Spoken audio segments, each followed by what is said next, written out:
Created by Joe Ruby and Ken Spears for Hanna-Barbera Productions, Scooby-Doo Where Are You follows a group of meddling kids and their talking dog solving mysteries around the world. Scooby-Doo as a franchise is one of the best, most famous, and more importantly for today's topic, most profitable works of animation ever made. It dominated children's television when it first came out, prompting Hanna-Barbera to make a series of in-house knockoffs to capitalize on the success of Scooby-Doo. This is an actual picture of Hanna-Barbera in the 70s. So today I want to talk about the Scooby-Doo clones. There were almost 2 dozen of these Scooby-Doo knockoffs produced by Hanna-Barbera in the 70s, all with small tweaks and alterations to the formula their cash cow had. There's a couple rules as to what constitutes a Scooby-Doo clone in my mind. 1. There has to be a group of people, most likely teenagers, solving mysteries or foiling a villain's plan. 2. There has to be an interesting sidekick. 3, and this one's optional, there's a band.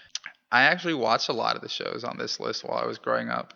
And while watching them again for research, I got hit with a burst of nostalgia. Anybody remember Clue Club? Because I sure don't. There's a few deviations from the Scooby-Doo formula here. For example, there's 2 dogs instead of 1, and they don't talk to the human characters. The dogs here are actually the best part of the show. They have interesting personalities that differ from each other and play off of each other well. Woofer has a big ego, while Whimper is more chill. Woofer goes around accusing anybody he thinks might be the villain without any clues, while Whimper is actually the one who solves clues. They're accompanied by Larry, Pepper, Dee Dee, and Dottie, alongside Sheriff Bagley, who totally sucks at his job. Anytime he gets a mystery, he's like, "Hey kids, can you solve this for me while I go eat a bunch of donuts?"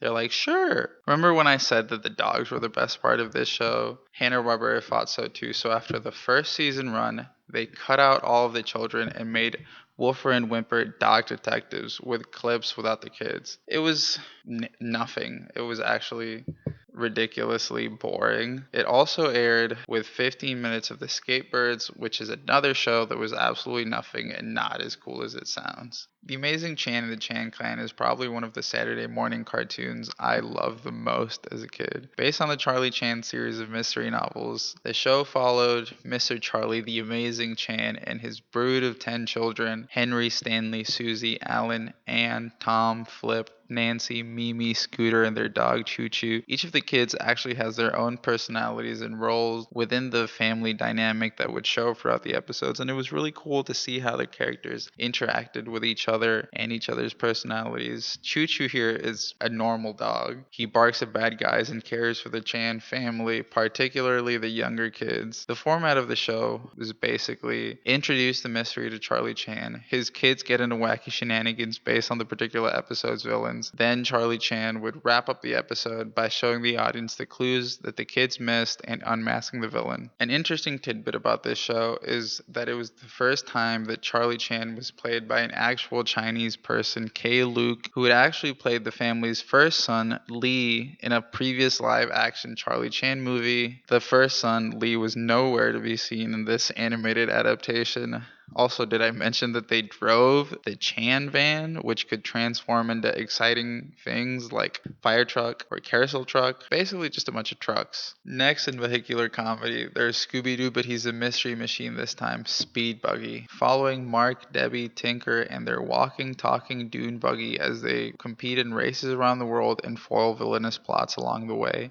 This time, Hanna-Barbera not only borrowed from Scooby-Doo, but also Disney's The Love Bug and Speed Racer for inspiration. It was a fun show whenever the Scooby Gang wasn't on screen. A nice little tidbit about the show is that Mark was supposed to be Native American, except that it's never mentioned anywhere on screen, nor do we get any visual indications, except for a crossover where he is inexplicably several shades darker. A lot of its themes and stories were ripped directly from the next ripoff, Josie and the Pussycats. Some of you might know the Pussycats from Riverdale, but this is based on your mom's Archie comics. The whole concept here is based around the girls and their road crew traveling around the world and, of course, solving mysteries. Most of the shenanigans they get up to are because Alexandra hates the Pussycats, but continues to travel with them because she's after Josie's love interest, Alan. The show is also known for having the first regularly appearing female black character in Saturday morning cartoons, Melody. One of the characters, Alexander, was voiced by legendary Shaggy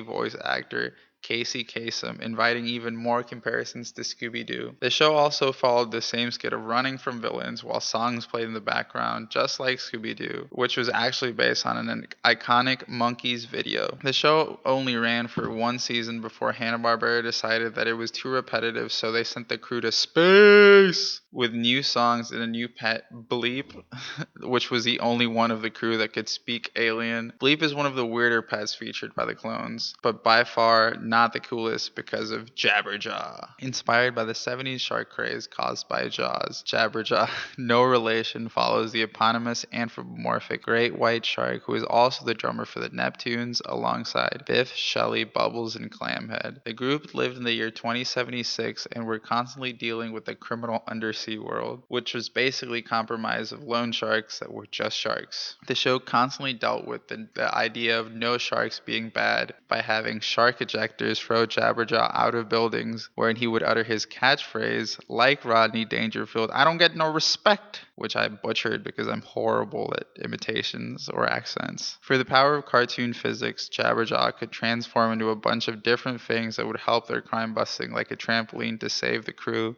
when they were falling off of a building. This was actually one of the cooler shows when I was a kid because the villains reminded me a lot of the Aquaman animated show, and they were really cool. These are only a few of the clones because I left some out that I never watched, like Funky Phantom or Captain Caveman. And it's been great. I watched a lot of these as a kid, and rewatching them as an adult really made me appreciate them. I saw something special in all of the shows, even though they were clones.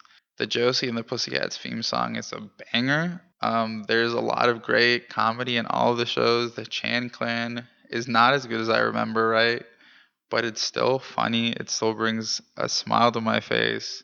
And I genuinely enjoyed watching a lot of these. Now, all of these shows had one or two seasons, but unlike Scooby-Doo, a lot of them didn't catch on ever. They did have appearances in other media, like the Laugh Olympics or the Mystery Incorporated episode, The Mystery Solvers Club State Finals. Thank you for listening to my ramblings about 70s Saturday morning cartoons I watched in the early 2000s. Subscribe, like, share, do whatever you want. I'm not your mom. This video has been spam from my apartment.